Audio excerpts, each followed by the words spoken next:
Hello students, आज फिर से एक बार आप लोगों का इस क्लास में वेलकम किया जाता है और इस क्लास में हम भी आ चुके हैं। और आज की जो क्लास है वो भी डिपेंड है किस पे, स्ट्रक्चर ऑफ एन एटम, जो कि आपका चैप्टर सेकेंड है। और हम यहाँ बात करने जा रहे हैं पार्ट थर्ड में हम डिस्कस करेंगे बोहर एटॉमिक मॉडल।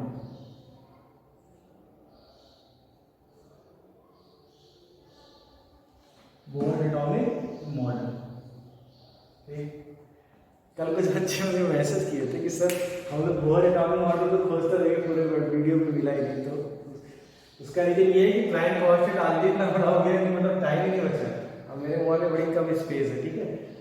आज पढ़ते हैं बोहर एटॉमिक मॉडल, ठीक।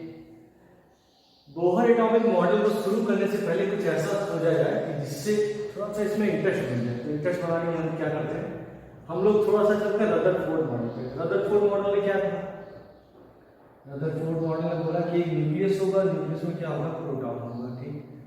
और जो इलेक्ट्रॉन्स होगा वो बाहर ऑर्बिट में क्या करेंगे, सर्कुलर पाथ पे रिवॉल्व करेंगे।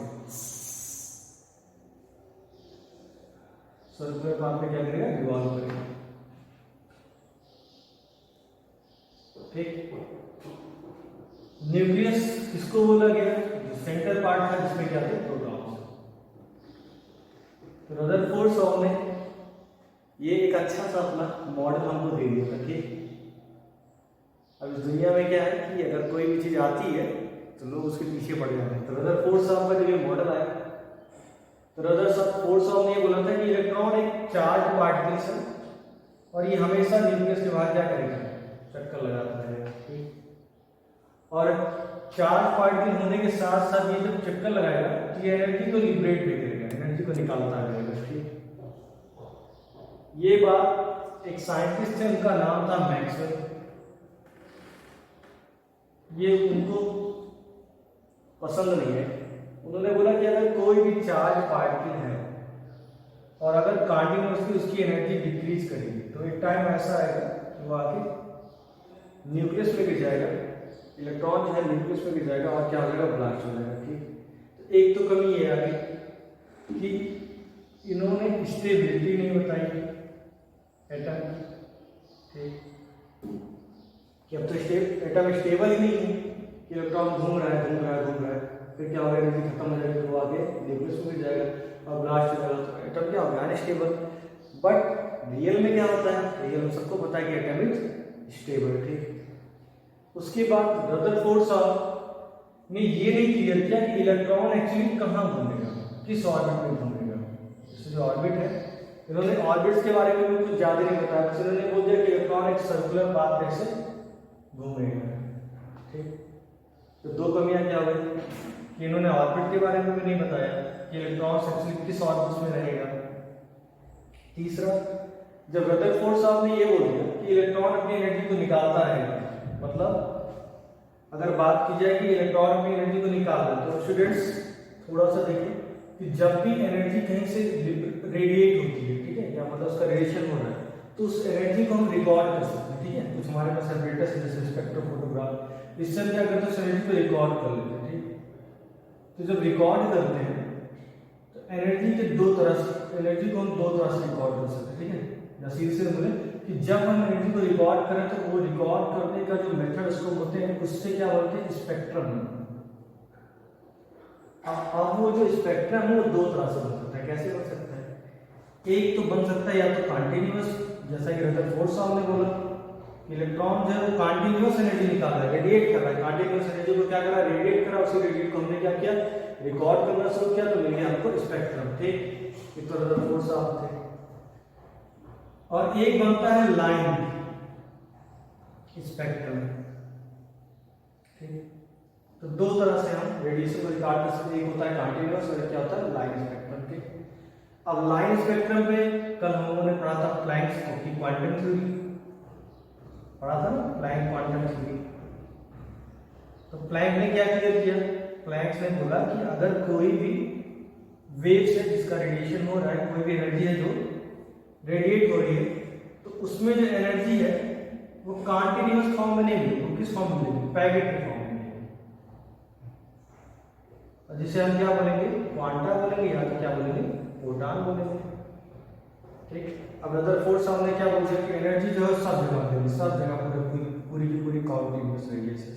ठीक, बट हुआ कैसे, बट एक्चुअली क्या होता है कि वो एनर्जी किस फॉर्म में थी, लाइन फॉर्म में मिलती है। यहाँ मिल गया, फिर कुछ देर के बाद यहाँ मिल गया, फिर कुछ देर के बाद यहाँ मिल गया, कुछ देर के बाद यहाँ मिल गया। ठीक, और इसी प्रोसेस को हम बोलते हैं क्वांटाइजेशन या क्वांटाइजेशन। क्वांटाइजेशन, अब क्वांटाइजेशन का मतलब क्या है, तो ये सब चीजें पहले क्लियर कर लीजिए, ये सब बेसिक है, ये आगे करेंगे। तो क्वांटाइजेशन का मतलब क्या हो गया कि अब इलेक्ट्रॉन सब जगह नहीं है। इलेक्ट्रॉन क्या होगा, इलेक्ट्रॉन यहाँ होगा, फिर कुछ गैप होगा, फिर इलेक्ट्रॉन्स यहाँ होगा। ठीक, मतलब जो इलेक्ट्रॉन है उनका जो ऑर्बिट है वो भी क्या है, फिक्स है। और अगर जो फिक्स है तो इलेक्ट्रॉन सब जगह नहीं घूमेगा, अपने मन से इलेक्ट्रॉन नहीं जाएगा, अलग अलग जगह पर वो नहीं रहेगा। वो क्या होगा, वो कहीं एक फिक्स जगह पर रहेगा, उसका एक फेज होगा, और उस फेज को हम क्या बोलेंगे, स्टेशनरी फेज। तो यही सब कमियां जो मैं बोला, कंटीन्यूअस इलेक्ट्रॉन्स आपको एनर्जी मिलती रहेगी, बट ऐसा कुछ नहीं हुआ, आपको एनर्जी किस फॉर्म में मिली, लाइन फॉर्म में मिली।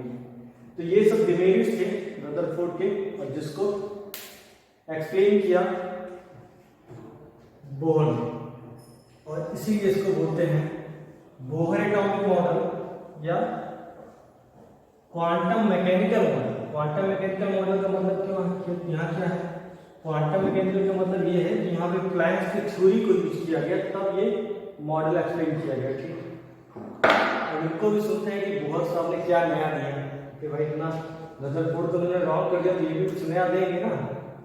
इन्होंने पहला स्टेटमेंट दिया कि प्रोटॉन्स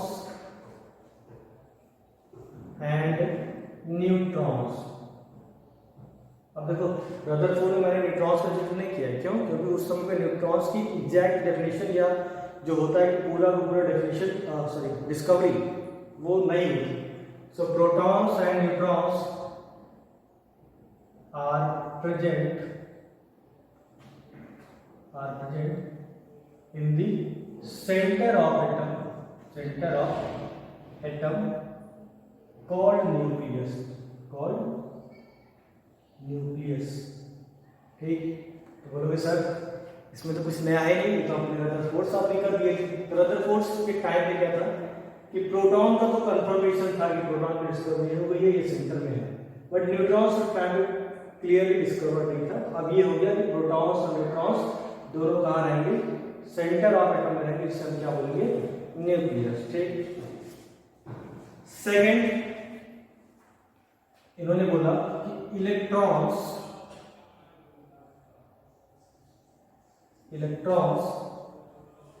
ऑर्बिट्स, ठीक, जैसे बोलते हैं electrons revolve in orbits, electrons orbits the nucleus in various cells. Electrons revolve in orbits,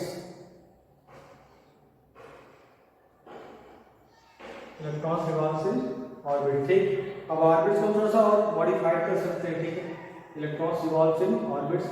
अब रदरफोर्ड साहब ने ये बोला कि इलेक्ट्रॉन्स जो होगा वो रिवॉल्व करेगा ऑर्बिट्स में। ठीक है, और ऑर्बिट्स के पास क्या होंगे, सेल्स होंगे। ठीक, और हर इलेक्ट्रॉन जो है वो अपने एक फिक्स सेल में क्या करेगा, रिवॉल्व करेगा। रदरफोर्ड ने क्या बोला था कि इलेक्ट्रॉन जो होगा वो रिवॉल्व करेगा किसमें, ऑर्बिट्स में। बट बोहर ने क्या बोला कि ऑर्बिट तो होगा, लेकिन ऑर्बिट्स के कई नंबर होंगे। ठीक है, और उसको उन्होंने फिर से डिवाइड किया सेल्स में, और जिसको बोला गया एनर्जी लेवल। ठीक, और इस एनर्जी लेवल को बाद में हम थोड़ा सा और मॉडिफाइड करते हैं। फर्स्ट के लिए के सेल, सेकंड के लिए एल सेल, थर्ड के लिए एम सेल, फोर्थ के लिए और सेकंड के लिए फोर्थ, और ऐसे ऐसे इनफाइनाइट चले जाओ, आपको ये मिलता जाएगा। ठीक, तो थोड़ा सा यहाँ पे एडवांस हो गया। यहाँ पे क्या एडवांस हुआ कि न्यूट्रॉन को उन्होंने कंफर्म कर दिया। यहाँ पे क्या एडवांस हो गया कि इलेक्ट्रॉन जो है रिवॉल्व कर रहा है ऑर्बिट से, लेकिन ऑर्बिट से भी कई नंबर, और उस नंबर को हम लोगों ने क्या किया, छोटे छोटे एनर्जी लेवल में क्लासिफाइड कर लिया। और क्लासिफाइड में क्या बोला, K cell, L cell, M cell और एन सेल। ठीक, यहाँ तो कोई प्रॉब्लम हुआ तो कमेंट सेक्शन में लिखिएगा। फिर इसके बाद उन्होंने बोला चलो स्ट्रक्चर बना देते हैं। जैसे सपोज ये हो गया आपका न्यूक्लियस, प्रोटॉन्स, ये हो गया न्यूट्रॉन्स। ये हो गया आपका फर्स्ट सेल, के सेल। ये हो गया आपका एल सेल। ठीक, ये हो गया आपका एम सेल। ऐसे बनाओगे तो एन सेल, मतलब बढ़ता जाएगा। यानी जो सेल है, अभी उन्होंने क्या बोला कि ऑर्बिट्स इलेक्ट्रॉन्स ऐसे घूम रहा होगा, इन्होंने बोला नहीं, ऑर्बिट्स भी क्या होगा, छोटे छोटे एनर्जी लेवल्स में होगा, जिसको हम डिनोट कर देंगे एन से। और एन की वैल्यू क्या ले लेंगे 1 2 3 4, और इसको रिप्रेजेंट कर देंगे किससे, के एल। सी हो गया इक्वल 1 2 3 4, और इसको रिप्रेजेंट कर देंगे K cell, L cell, M cell, N cell. ठीक, उसके बाद उन्होंने बोला कि अब जो इलेक्ट्रॉन है वो मान लो के सेल में है, तो के सेल से और एल सेल के बीच में कुछ स्पेस है ना, कुछ स्पेस। तो इस स्पेस को उन्होंने बोला कि ये है फॉरबिडन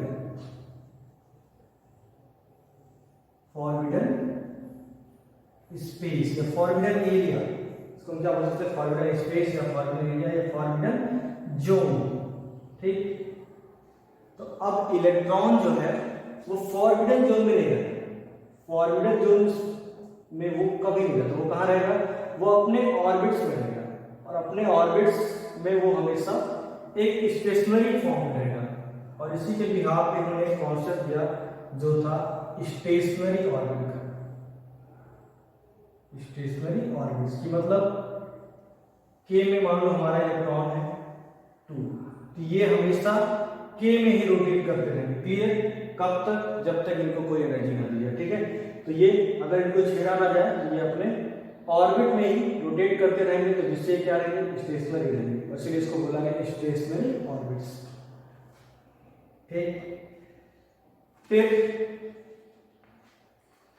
बोहर साहब ने क्या किया, इन सबका थोड़ा सा नोमेनक्लेचर कर दिया। इन्होंने बोला कि जो सबसे आउटर सेल होगा उसको बोलेंगे अल्टीमेट सेल।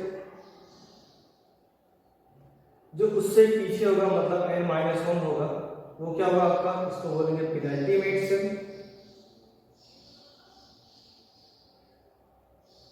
अब ये पेनल्टीमेट सेल बहुत इंपॉर्टेंट है आपके लिए, इसको माइंड में सेट कीजिए, क्योंकि जैसे ही आप लोग पीरियोडिक टेबल पे आओगे तो इसका बार बार यूज जाएगा पेनल्टीमेट सेल का। ठीक, तो क्या है, cell from the last first known as penultimate cell. ये क्या होगा, इसके बाद हो जाएगा एंटी पेनल्टीमेट, गीगा पेनल्टीमेट, ऐसे बढ़ता जाता है एंटी पेनल्टीमेट। ठीक है स्टूडेंट्स, तो अब क्या हो गया कि उन्होंने कौन कौन सा कॉन्सेप्ट दिया। इन्होंने पहला कॉन्सेप्ट दिया कि प्रोटॉन के साथ न्यूट्रॉन फिक्स है। दूसरा दिया कि इलेक्ट्रॉन जो होगा वो सिर्फ एक ऑर्बिट में नहीं घूमेगा, ऑर्बिट जो होगा वो छोटे छोटे एनर्जी लेवल्स में डिवाइड होगा, जिसको हम बोलेंगे KL, ML। और क्या होगा, सभी इलेक्ट्रॉन अपने एक ओन ऑर्बिट में रोटेट करेंगे, और वो ओन ऑर्बिट्स क्या होगा आपका, स्टेशनरी ऑर्बिट्स। ठीक, अब रदरफोर्ड का जो मॉडल था, ये चीज जो मैं कहने जा रहा हूं बड़ा ध्यान से सुनना, कि रदरफोर्ड का जो मॉडल था वो डिपेंड कर, वो बेस्ड था किस पे, वो बेस्ड था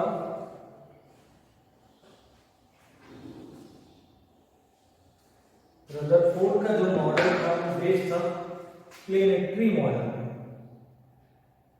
प्लेनेटरी मॉडल, अब बोलोगे सर ये प्लेनेटरी मॉडल क्या है, तो मतलब जैसे प्लेनेट्स होते हैं, जैसे सन है, ठीक है, तो सन के चारों तरफ जैसे अर्थ क्या करता है, रोटेट करता रहता है, लेकिन कभी अर्थ क्या सन में गिरता है, नहीं गिरता। ठीक, क्यों नहीं गिरता, तो उसका रीजन क्या है, कुछ लोग बोलते हैं सेंट्रीफ्यूगल फोर्स मेंटेन है वहां पे। ठीक है, और फिर क्या है, उसके बाद जो ये है, ये अर्थ है, इस पे एक चार्ज होगा Q1, सन का एक चार्ज होगा Q2, और दोनों के बीच में कुछ रेडियस होगा, और वो हो जाएगा आपका Q1 Q2 upon R square. ठीक, ये सब पे हम जा रहे हैं, ये सब फिजिक्स का टर्म है, बस ये समझो कि प्लेनेटरी मॉडल था, उसी पे ये बेस था।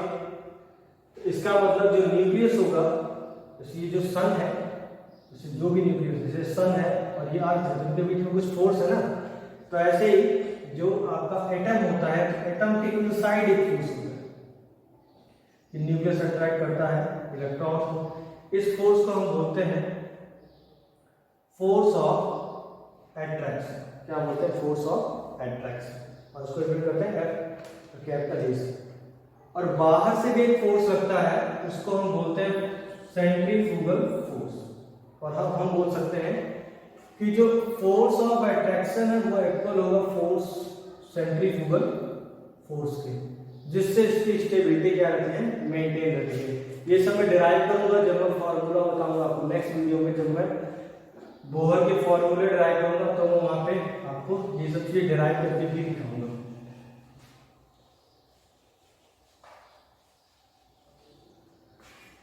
अब जो है एफ ए की जो वैल्यू है वो होता है K Z square upon R square, और सेंट्रीफ्यूगल फोर्स का जो वैल्यू होता है वो होता है M V square upon are.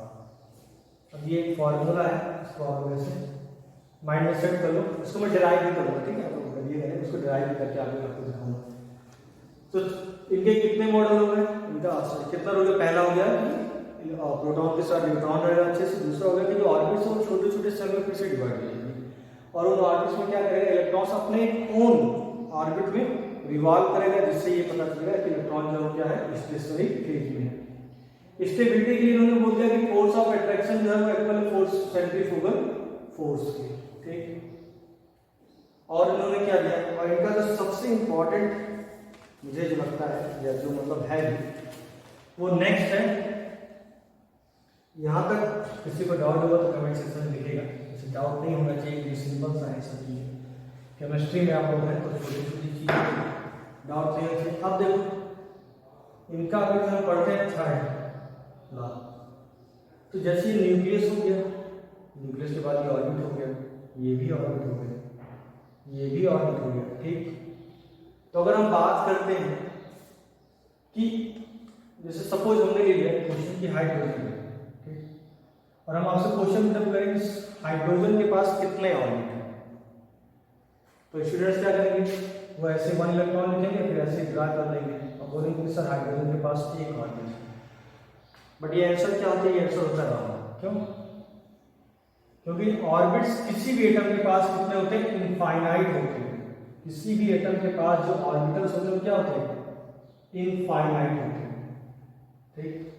तो आपका क्वेश्चन होगा सर अगर एटम के पास ऑर्बिट्स जो है वो इनफाइनाइट्स है, तो सर क्या रीजन है कि ये जो इलेक्ट्रॉन्स है वो इसी ऑर्बिट में है।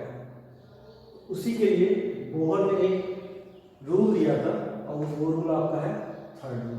क्या कहा उन्होंने कहा आउट ऑफ ऑर्बिट्स, मतलब जो ये infinite orbits, out of orbit जितने भी ऑर्बिट्स उसमें जो इलेक्ट्रॉन का पोजीशन है वो डिसाइड किया जाएगा integral multiple of angular momentum. उन्होंने बोला कि जो इलेक्ट्रॉन का पोजीशन है वो होल मल्टीपल नंबर होगा किसका, एंगुलर मोमेंटम का, ठीक। तो पहले थोड़ा सा डेफिनेशन लिखते हैं, उसके बाद फिर आपको एंगुलर मोमेंटम पता था।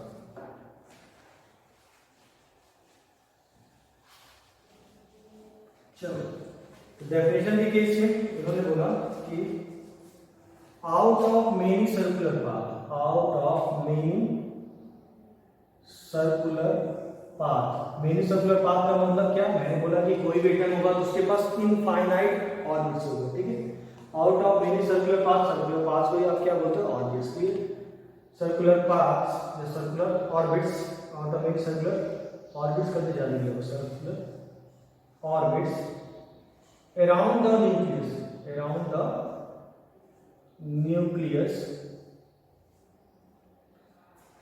an electron can revolve in those orbits whose angular momentum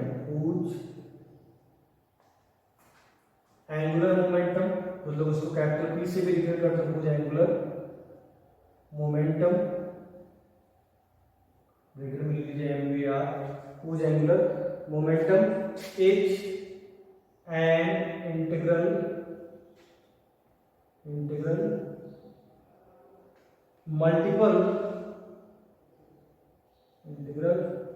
multiple factor of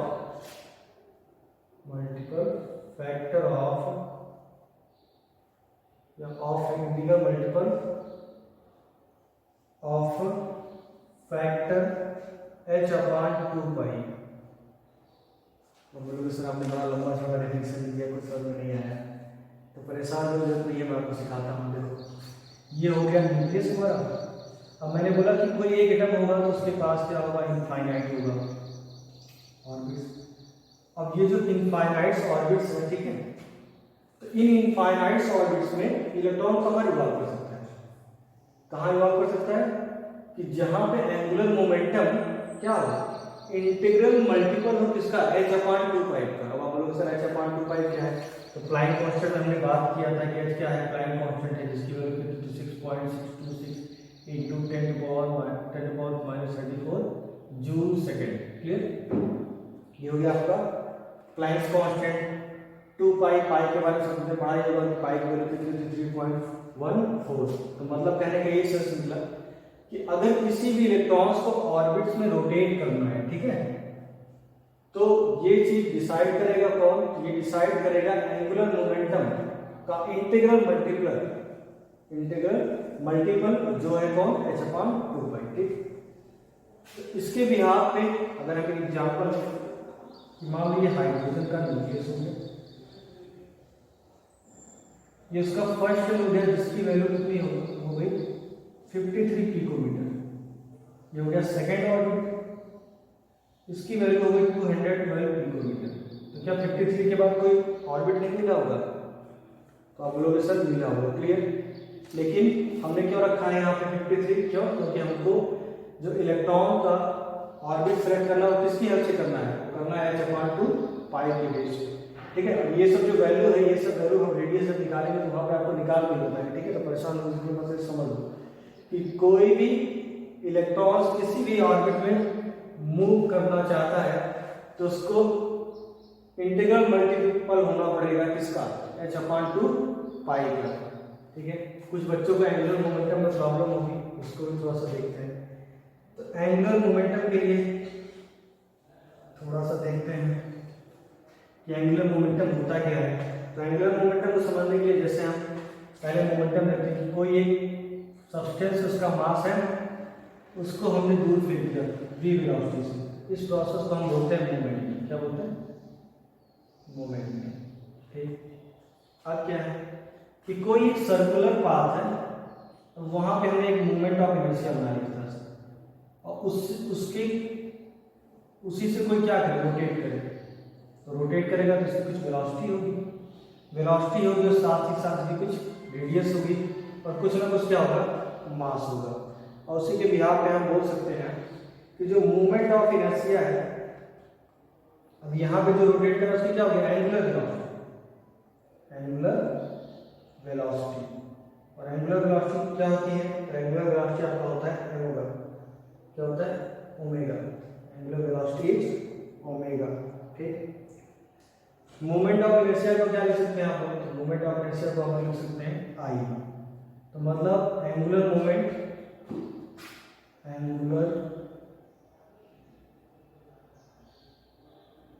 momentum is equal to I into omega. अब अगर आपको आई पता चल जाए और ओमेगा पता चल जाए तो आपका काम हो जाएगा। तो आई की जो वैल्यू होती है वो होती है आपकी,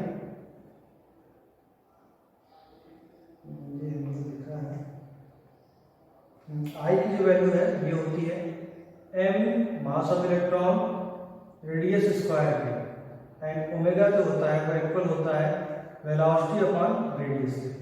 अब इस r से ये r कैंसिल हो जाएगा और आपको मिल जाएगा ओवरऑल अरेंज फॉर्म लिखेंगे तो mvr। यही mvr आपको क्या होता है, एंगुलर मोमेंटम। और फिर हम लिखते हैं angular momentum is equal to h/2 pi. Clear, जैसे प्रोपोर्शनली लिखते हैं, बाद में n लगा लेते हैं। mvr is equal to n h/2 pi, where n की वैल्यू क्या होगी, 1 2 3 4 5। ठीक, is the formula of angular momentum, जो कि बहुत इंपॉर्टेंट फॉर्मूला है, इसको आप सेकंड फॉर्मूला बना लीजिए। अब इसके बिहाफ पे थोड़ा सा बात करेंगे क्वांटाइजेशन की।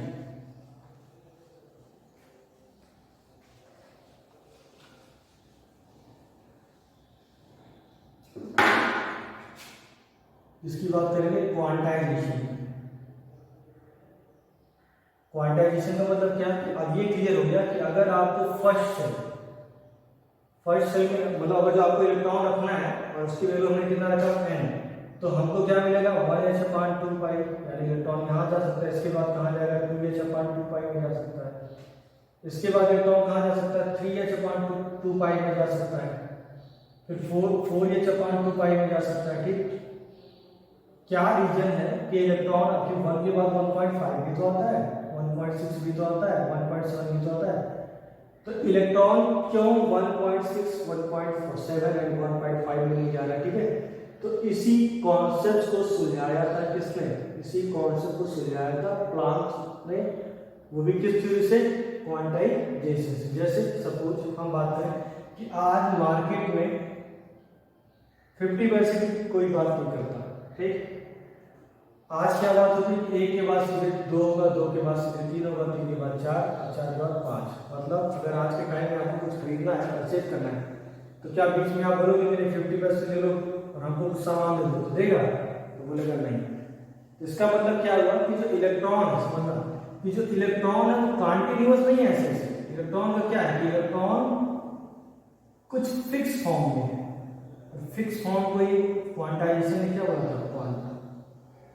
इलेक्ट्रॉन सब जगह नहीं मिले। इलेक्ट्रॉन क्या कर रहे हैं? इलेक्ट्रॉन जो है वो कहीं ना कहीं फिक्स फॉर्म में मिल रहे हैं, और इस फॉर्म को प्लैंक ने क्या बोला था? क्वांटा। और उसी फिक्स को हमारे बोहर साहब ने एक फार्मूला से निकालना शुरू कर दिया। तो फार्मूला क्या था? mvr = n/2 पाई, जो कि क्या था? एंगुलर मोमेंटम का फार्मूला। अब इस फार्मूला, ये फार्मूला डिसाइड करेगा कि इलेक्ट्रॉन किस ऑर्बिट में रहेगा। ठीक है, इस फॉर्मूले में अगर आप 1 से निकालोगे तो आपको मिलेगा 1, अगर आप फर्स्ट से निकालो तो 1h/2 पाई, सेकंड के लिए निकालो तो 2h/2 पाई, थर्ड के लिए निकालो तो 3h/2 पाई, फोर्थ के लिए तो 4h/2 पाई। और मैंने आपको बोला था कि ऑर्बिट कितना है? इनफाइनाइट है, इनफाइनाइट तक चलता जाएगा। तो स्टूडेंट्स, ये भी कॉन्सेप्ट बड़ा इंटरेस्टिंग है। इंटरेस्टिंग क्यों है? क्योंकि यहाँ पे रदरफोर्ड ने यूज कर लिया था dual nature of electron. Dual nature of electron उन्होंने बोला कि इलेक्ट्रॉन जो है यहाँ से लेके यहाँ तक, ये जो फॉरबिडन जोन है, जो फॉरबिडन जोन होता है, इसमें इलेक्ट्रॉन जो है वो वेव के फॉर्म में जाएगा। ठीक है, जब तक इलेक्ट्रॉन यहाँ पे किस फॉर्म में? वेव फॉर्म में। और जैसे ही इलेक्ट्रॉन अपने ऑर्बिट में आएगा किस फॉर्म में जाएगा? पार्टिकल फॉर्म में। बात समझ आ गई कि जो पैकेट्स ऑफ एनर्जी है वो जब चलेगी तो रेडिएशन तो शो करेगी। ठीक है, लेकिन वो पार्टिकल फॉर्म में शो करेगी। वो क्या शो करेगी? सिर्फ वेव फॉर्म शो करेगी। ठीक है, और जो एनर्जी होगी वो कहाँ मिलेगी? यहाँ मिलेगी या तो यहाँ मिलेगी। बीच में सिर्फ क्या है? रेडिएशन। जैसे सन की एनर्जी है उसमें सब जगह वो नहीं है पैकेट ऑफ एनर्जी। कहाँ है? यहाँ है, यहाँ है। तो ये बीच का जो एरिया है यही क्या बाद में हो जाएगा? फॉरबिडन जोन, जहाँ पे इलेक्ट्रॉन किस फॉर्म में रहेगा? सिर्फ वेव फॉर्म में रहेगा, पार्टिकल फॉर्म में नहीं रहेगा। और रदरफोर्ड साहब ये कंफ्यूज हो गए थे। रदरफोर्ड साहब डुअल नेचर को जानते नहीं थे। उन्होंने बोला कि इलेक्ट्रॉन जो है कॉन्टिन्यूअस उसकी क्या करा एनर्जी निकाल रहा है, और वो उनका जो कॉन्सेप्ट था वो ये था कि इलेक्ट्रॉन जब एनर्जी निकाल रहा है तो सब जगह एनर्जी जा रही है। ठीक है, बट बोहर साहब ने बोला कि एनर्जी सब जगह नहीं है। एनर्जी क्या है? कुछ पैकेट्स में है। किसकी हेल्प से? By the help of Planck quantum theory. तो ये इंपॉर्टेंट इनका व्यू था। इस व्यू से उन्होंने बोला कि कोई भी इलेक्ट्रॉन है किसी भी ऑर्बिट में रहने के लिए क्या फॉलो करेगा? Angular momentum. और एंगुलर मोमेंटम के साथ साथ वो इंटीग्रल मल्टीपल होना चाहिए h/2 पाई। ठीक, तो स्टूडेंट्स क्या डिस्कस कर लिया कि प्रोटॉन के साथ न्यूट्रॉन, सेकंड डिस्कस कर लिया स्टेशनरी फेज, थर्ड डिस्कस किया कि ऑर्बिट्स तो इनफाइनाइट है लेकिन इलेक्ट्रॉन्स कहाँ रहेगा? जो फॉलो करेगा h/2 पाई के रूल को। Angular momentum equal to h/2 pi rule को जो फॉलो करेगा वो उसी के अकॉर्डिंग अपने अपने ऑर्बिट्स में स्टेशनरी फेज में पड़ा रहेगा। अब इसके बाद देखते हैं, अगर बात की जाए कि फोर्थ रूल की, तो उन्होंने बोला, देखो रदरफोर्ड ने बोला था कि जो इलेक्ट्रॉन है वो अपनी एनर्जी को कंटिन्यूअसली क्या कर रहा है? रेडिएट कर रहा है। फिर मैक्सवेल ने बोल दिया कि तुम जब कोई भी चार्ज पार्टिकल अपनी एनर्जी को रेडिएट करेगा तो टाइम ऐसा आएगा कि उसकी एनर्जी खत्म हो जाएगी, तो क्या हो जाएगा, न्यूक्लियस में फॉल हो जाएगा। तो इस कमी को भी दूर करना था। तो इस कमी को दूर करने के लिए बोहर साहब ने बोला as long as electron is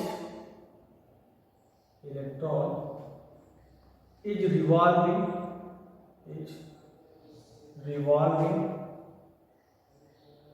in such orbits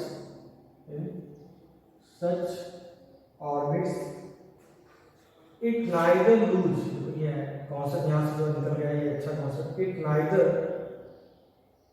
it neither loses nor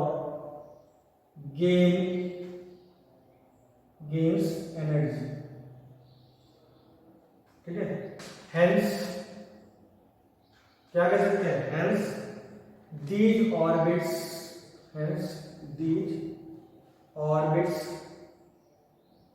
called stationary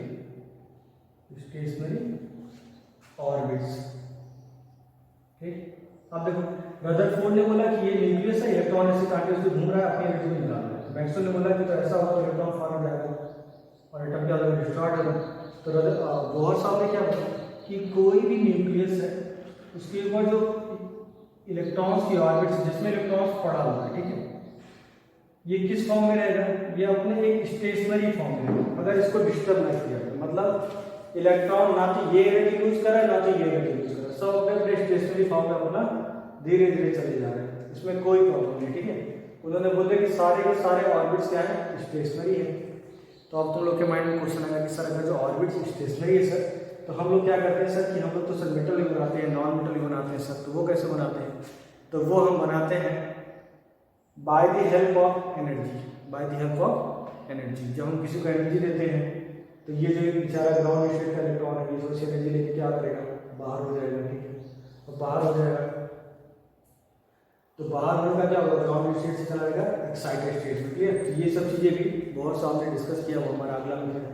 but अभी आपको इसमें इतना समझना है कि सारे के सारे इलेक्ट्रॉन्स अपने ऑर्बिट्स में क्या करते हैं, ना तो इलेक्ट्रॉन ना तो एनर्जी लूज करते हैं ना तो एनर्जी गेन करते हैं, और वो किस फॉर्म में पड़े रहते हैं, एक फॉर्म होता है जो कि उनका स्टेबल फॉर्म, जिसको हम बोलते हैं स्टेशनरी फॉर्म या स्टेशनरी ऑर्बिट्स। मतलब जो ऑर्बिट्स की एनर्जी है वो हमेशा सेम ही रहती है, वो डिस्टर्ब नहीं होती है, कब तक, जब तक उसको डिस्टर्ब ना किया जाए, ठीक।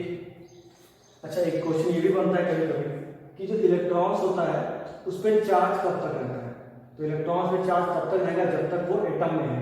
जैसे ही आपने एनर्जी दे दिया, इलेक्ट्रॉन बाहर गया तुरंत उसमें कौन सा चार्ज आएगा, वो पॉजिटिव हो जाएगा, ठीक। तो ऐसी कंडीशन में जब तक कोई एटम में है तब तक उसमें कौन सा चार्ज है, नेगेटिव चार्ज है इलेक्ट्रॉन के केस में। ये इनका फोर्थ रूल था। और फिफ्थ लास्ट रूल है इनका, फिफ्थ लास्ट रूल है, और साथ ही साथ जो इंपॉर्टेंट रूल है, इसमें एक दो क्वेश्चन जो कि नीट में बने हैं, मैं आपको नहीं बता दूंगा कौन कौन से क्वेश्चन बने हैं। फिफ्थ इनका जो है, इसको हम बोल सकते हैं एडिशन और एब्जॉर्प्शन, या सीधे सीधे हम बोल सकते हैं तुम लोग के लिए एक्साइटेशन, ठीक है, एंड डी एक्साइटेशन।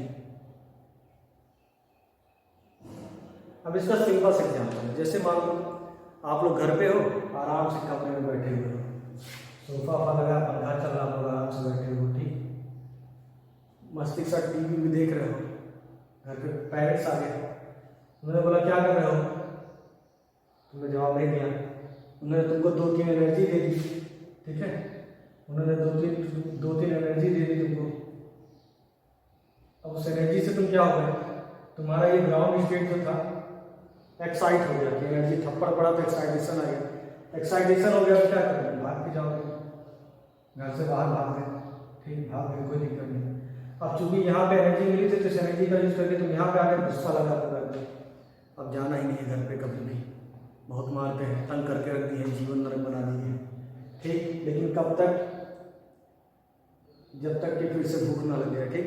फिर भूख लगती है तो फिर क्या करते हैं, फिर आते हैं, फिर ये जो गुस्सा वाली एनर्जी इसको क्या करते हैं तुम, फिर से इस एनर्जी को रेडिएट करके आते हो, सब एकदम जितना उन्होंने दिया था सब निकालते हुए आते हो, ठीक है। फिर सब कुछ भूल के आके बोलते हैं सॉरी और फिर अपने घर आ जाते हैं। ठीक है, तो ये हो गया एक्साइटेशन और ये हो गया डी एक्साइटेशन। ठीक है, डी एक्साइटेशन। तो ऐसे सेम होता है एटम के केस में। एटम के केस में क्या होता है कि एटम बेचारा अपने स्टेशनरी ऑर्बिट में एकदम आराम से पड़ा हुआ है, ठीक, लेकिन अगर उसको कहीं से हम एनर्जी दें तो उस एनर्जी को यूज करके क्या करेगा, एक्साइट हो जाएगा। एक्साइट होकर क्या करेगा, अपना जो स्टेशनरी ऑर्बिट है उसको छोड़ के कहाँ चला जाएगा, दूसरे ऑर्बिट में चला जाएगा। ठीक, तो जिस ऑर्बिट में वो है वो उसका ग्राउंड स्टेट है, जिस ऑर्बिट में जाएगा वो उसका क्या हो जाएगा, एक्साइटेड स्टेट हो जाएगा। ऐसे मजा नहीं आ रहा था, थोड़ा सा आपको ड्रा करके पढ़ाना चाहते चलिएगा। ठीक, तो ये एग्जाम्पल माइंड में रखिएगा, सबके साथ सब ठीक। अब अगर हम बात करते हैं, मान लीजिए हमने बना लिया न्यूक्लियस, प्रोटॉन्स और न्यूट्रॉन्स, ये फर्स्ट ऑर्बिट, ये सेकेंड ऑर्बिट, ये आपका थर्ड ऑर्बिट। ठीक है, ये ऑर्बिट से मैंने ऐसे हाथ में किया, समझना कि वाई कलर का सिग्नल है, समझिए ये ऑर्बिट से। ठीक, चलो हम एक इलेक्ट्रॉन यहाँ पर रखते हैं, हमने एक इलेक्ट्रॉन ले लिया, इलेक्ट्रॉन समझो तुम। अब हमने सोचा कि एचनी की एनर्जी दी, ठीक, हमने इसको एचनी की एनर्जी दे दी, इसको एनर्जी मिल गया। अब एनर्जी मिलेगा तो क्या होगा, भागेगा। तो जैसे इसको एनर्जी मिलेगी क्या होगा, तुरंत एक्साइटेड होगा, एक्साइटेड होकर भागा यहाँ तक आया। वही जैसे तुम लोग होता है, एक थप्पड़ पड़ा तो भागते भागते कहाँ गए, दोस्त हित में तो जो भी अपना हितैषी था उसके पास जाके रुकोगे, ऐसा ही होता है। एक थप्पड़ पड़ा तो क्या करते हो, मोहल्ला तो छोड़ ही देते हो। ठीक है, तो ऐसे ये भी अपना मोहल्ला वाला छोड़ा, भगा यहाँ से और भाग के गया एक्साइटेड स्टेट में। ठीक, तो अब देखो यहाँ तो उसको एनर्जी मिल गई, अब एनर्जी यहाँ जब मिल गई तो उस एनर्जी को यूज करके कहाँ गई, यहाँ आ गई। तो इसकी जो अभी एनर्जी है वो क्या है, हाई है, हम लिख देते हैं ई हाई। इसकी एनर्जी हाई है, भाई अभी गुस्सा हो गया है, पूरा का पूरा एनर्जी हाई है, एकदम पूरा उसका खून खोल रहा है कि अरे अच्छी सी नौकरी मिलती है, घर छोड़ के सब भाग लेते हैं। ठीक, अब जब एनर्जी हाई है तो यहाँ पे तो उसने क्या किया, एनर्जी को एब्जॉर्ब किया, एब्जॉर्प्शन किया, एब्जॉर्प्शन कर किया तो उसकी एनर्जी हाई हो गई। ठीक, अब एनर्जी हाई हो गई तो क्या करेगा, फिर जब तक एनर्जी हाई रहेगी तब तक यहाँ पर बना रहेगा, और जैसे एनर्जी खत्म होगी क्या होगा, चला आएगा। क्यों चला आएगा, क्योंकि घर की याद सताएगी। तो ऐसे एटम के केस में क्या होता है, यहाँ पे क्या है, यहाँ पे अट्रैक्टिव चार्ज तो है, अपने मन के थोड़ी ना है, यहाँ पे फोर्स ऑफ अट्रैक्शन भी तो हम लगा रहे हैं। बोला अरे कहाँ जाओगे बच्चों, फोर्स ऑफ अट्रैक्शन भी यहाँ पे है, चलो भाग लो जितना तो भाग के जाना है, हमारे पास फोर्स है, तुमको फिर खींच के लेके आएंगे। ठीक है, तो अब जब तक इनकी एनर्जी बनी है, जैसे देखो एक सिंपल सा एग्जाम्पल, हम यही मार्कर में कैट है, उसको ऐसे हवा में उछाल दें तो कहाँ तक जाएगा, जब तक हम हमारी दी हुई एनर्जी उसके पास उड़ता हुआ जाएगा। लेकिन नीचे ग्रेविटेशनल फोर्स भी है, बोलेगा बच्चों कहाँ जा रहे हो, नीचे भी तो आना पड़ेगा, तो नीचे भी तो आएगा। तो नीचे आएगा तो क्या करेगा, ऊपर से अपनी एनर्जी को रिलीज करते फिर कहाँ जाएगा, नीचे गिर जाएगा। तो सेम ऐसे यहाँ भी होता है कि अब ये इसकी एनर्जी हाई थी तो भागा, लेकिन फोर्स ऑफ अट्रैक्शन से बोलेगा चलो नीचे आओ, तो अब एनर्जी क्या होगी, धीरे धीरे घटती जाएगी, क्योंकि फोर्स भी है। घर पे लगाव होता है, पापा यार चॉकलेट देते थे, पापा टॉफी देते थे, तो वो सब याद आएगा। ठीक है, फिर से बोलोगे नहीं घर पे चलेंगे, तो सब कुछ फिर से तुम लोग घर पे आओगे। तो घर पे क्या करोगे, घर पे आने के लिए क्या करोगे, तो घर पे आने के लिए क्या करोगे, एनर्जी रिलीज करोगे, गुस्सा अपना क्या करोगे, छोड़ोगे। ठीक, और जब गुस्सा छोड़ोगे, ठीक है, तो एमिशन जब होता है तो एमिशन में जो एनर्जी होती है वो एक ही जगह नहीं जाती, कई जगह जाती है। और इसी को हम लोग क्या करते हैं, रिकॉर्ड करते हैं, क्या बनाते हैं, स्पेक्ट्रम बनाते हैं। ठीक है, तो इसीलिए हम दो तरह का स्पेक्ट्रम बनाते हैं एब्जॉर्प्शन स्पेक्ट्रम, एक बनाते हैं एमिशन स्पेक्ट्रम। अब एनर्जी यहाँ से यहाँ पे फिर आ गया, तो जब यहाँ पे आ गया तो यहाँ तो हाई थी एनर्जी, यहाँ पे गुस्सा बहुत ज्यादा था बाबू को, यहाँ पे गुस्सा खत्म हो गया तो एनर्जी क्या हो गई, लो हो गई। ठीक, और जब एनर्जी लो हो गई तो क्या बोलता फोर्स ऑफ अट्रैक्शन, बहुत घूम लिए बेटा, आना ही पड़ा। तो पापा बोलते हैं क्या हुआ, गुस्सा खाना नहीं मिला तो सारा गुस्सा खत्म। ये भी बोलता है क्या बेटा, एनर्जी खत्म हो गई तो फिर अपनी जगह पे आ गए। तो ऐसा ही सेम यहाँ पे होता है। तो क्या होता है कि एनर्जी मिली तो एक्साइटेड स्टेट, एनर्जी खत्म हुई तो एमिशन स्टेट। ठीक, यानी एनर्जी हाई हो गई, एनर्जी लो हो गई। और ओवरऑल अगर किसी का फार्मूला बनाया जाए तो क्या लिख सकते हैं, एनर्जी हाई क्यों हुई, एनर्जी हाई क्यों हुई, क्योंकि जब ये लो था तो उसी में आगे जुड़ गया एच न्यू, मतलब उसको एक एनर्जी मिल गई, इसीलिए एनर्जी क्या हो गई, हाई हो गई। ठीक, अब एनर्जी लो कैसे करोगे, अब इसको इस तरह भी लिख सकते हैं कि एनर्जी जो है एक्साइटेड स्टेट में एक्साइटेड फॉर्म में है और ये हो गया ग्राउंड फॉर्म, और ग्राउंड फॉर्म से एक्साइटेड फॉर्म में कब जाएगा, जब मिल जाएगा एनर्जी क्या इतनी, और ज़्यादा करना चाहो तो मिल जाएगा रेडिएशन। समझते हो ना, रेडिएशन को चलने के लिए कोई मीडियम नहीं चलता, ठीक, रेडिएशन मीडियम। अब इसी का अगर फार्मूला बना लिया गया तो लिखा जाएगा एनर्जी जो है हाई है, और हाई से फिर क्या होगा, एनर्जी हाई है और फिर क्या लो है, और ये कौन डिसाइड करेगा, डिसाइड करेगा एच, ठीक। ये एक इंपॉर्टेंट फार्मूला था, एक इंपॉर्टेंट रूल था इन्होंने, क्योंकि इन्होंने क्लियर कर दिया कि इलेक्ट्रॉन जो है वो अपनी एनर्जी कभी खत्म नहीं करता। वो क्या करता है, एक बार क्या करता है, एनर्जी लेके चला जाएगा एक्साइटेड फॉर्म में, फिर क्या होगा, एक्साइटेड फॉर्म से फिर से किस फॉर्म में आ जाएगा, ग्राउंड फॉर्म में आ जाएगा, ठीक। और इससे जो इनकी एनर्जी का लेवल हो क्या होगा, मेंटेन करना, ठीक। और बीच में जो फॉरबिडन फॉर्म में जो वेव्स है इनको हम रिकॉर्ड कर लेते हैं किससे, स्पेक्ट्रम से, और उसी स्पेक्ट्रम से हम एक बार जॉनसन का भी स्पेक्ट्रम बना सकते हैं और एक बार किसका बना सकते हैं, एमिशन का, ठीक। ठीक है स्टूडेंट्स, तो ये कुछ इंपॉर्टेंट रूल्स थे जो कि बोहर के हैं। अब बोहर का सिर्फ मैथमेटिकल कॉन्सेप्ट बचा हुआ है, या सीधे सीधे बोल दें कि बोहर के फॉर्मूले बचे हुए हैं, फॉर्मूले या फॉर्मूली, ये इसमें क्या अंतर होता है, फार्मूला और फॉर्मूली, फार्मूला फॉर्मूले में क्या अंतर है, फार्मूला क्या होगा, एक सिंगल के लिए होगा, फार्मूले क्या होगा, जब कई सारे फार्मूला को मिला दो तो क्या बनता है, फार्मूले बनता है, ठीक। तो हमारी जो नेक्स्ट टॉपिक रहेगी वो मैथमेटिकल कैलकुलेशन रहेगा किसका, बोहर का, जिसमें वो निकालेंगे रेडियाई के लिए बात होगी, एनर्जी के लिए बात होगी, ठीक है, कुछ रिलेशंस बनाएंगे वहाँ पे और ढेर सारे डेरिवेशन करेंगे वहाँ पे, ठीक है। तो आज के लिए सिर्फ इतना ही। एक बार मैं फिर से अगर जो पहले तो आपको रिकैप कराऊँ क्या था, न्यूट्रॉन को अच्छा प्लेस दे दिया इन्होंने, स्टेशनरी ऑर्बिट बता दिया, इन्होंने डिसाइड कर दिया कि इलेक्ट्रॉन जो होगा वो किस ऑर्बिट्स में रहेगा, और ऑर्बिट में जाने के लिए फार्मूला भी दिया एंगुलर मोमेंटम का। उसके बाद उन्होंने बता दिया कि ना तो इलेक्ट्रॉन लूज करेगा एनर्जी, ना तो इलेक्ट्रॉन गेन करेगा, अपने स्टेशनरी फेज में पड़ा रहेगा, और कब, और फिर क्या करेगा, वो अपना जो रेडिएशन हो किस फॉर्म में शो करेगा, तो रेडिएशन शो करेगा किस फॉर्म में, एक्साइटेशन के फॉर्म में और डी एक्साइटेशन के फॉर्म में। तो बोहर ने एक सक्सेसफुल मॉडल दिया जो कि बेस्ड था किस पे, क्वांटम मैकेनिकल मॉडल पे, और इस मॉडल में उन्होंने हेल्प ली थी किसकी, प्लैंक के क्वांटम थ्योरी की। तो आज के लिए बच्चों इतना ही, मिलते हैं नेक्स्ट वीडियो में, तब तक के लिए घर पे आराम कीजिए, बाय।